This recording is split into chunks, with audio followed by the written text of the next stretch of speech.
নমস্কার, শান্তনু হাজরা বলছি। হয়ে গেল যাদবপুর, তোমার এই 50 বছরের নকশালি ইতিহাস, মানে নকশালি ইতিহাস। আমরা গ্রামের লোক তো, আমরা নকশাল বলি না, নস্কাল বলি। এই নস্কালের ইতিহাস যাদবপুর এলাকায় শেষ। কারণ শোনা যাচ্ছে যে তোমাদের যে প্রাণ, সেই পাকিস্তানি আতঙ্কবাদ, গোটা বিশ্বের ত্রাস, হাফিজ শহীদ ডান হাত, ওনার ভাগনা আবু কাতেল, উনি মারা গেছেন।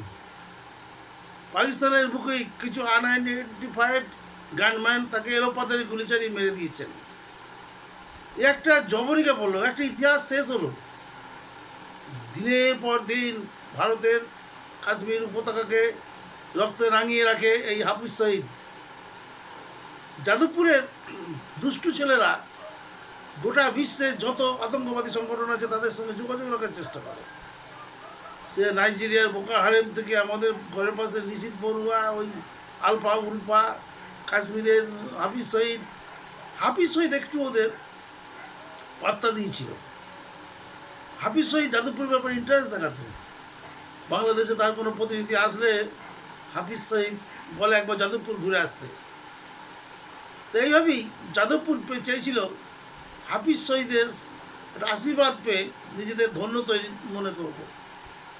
যাদবপুরকে নিয়ে ভারত সরকার ভাবে না, কারণ হচ্ছে এই ছেলেগুলো ছাত্র জীবনে অনেক কিছুই করে, পরে তারা একটা ভালো কোনো চাকরি পেয়ে চলে যায়, পড়ে থাকে তাদের নকশালবাদ। নরেন্দ্র মোদী কী বলেছে যে নকশালবাদ আখরি শ্বাস লে রায়, পরশু দিন বলেছেন। তা বুঝে নেওয়া উচিত ছিল যাদবপুরের দুষ্টুরা যে তোমাদের দিন শেষ, তোমাদের এই নকশালি মতবাদ আর চলবে না।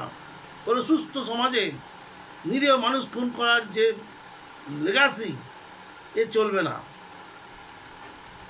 আজ দুপুরে খবরে প্রকাশ, হাফিজ শহীদ যিনি পাকিস্তানে বসেই ভারতের ভয়ে আন্ডারগ্রাউন্ডে আছেন, সে হাফিজ শহীদের যে ডান হাত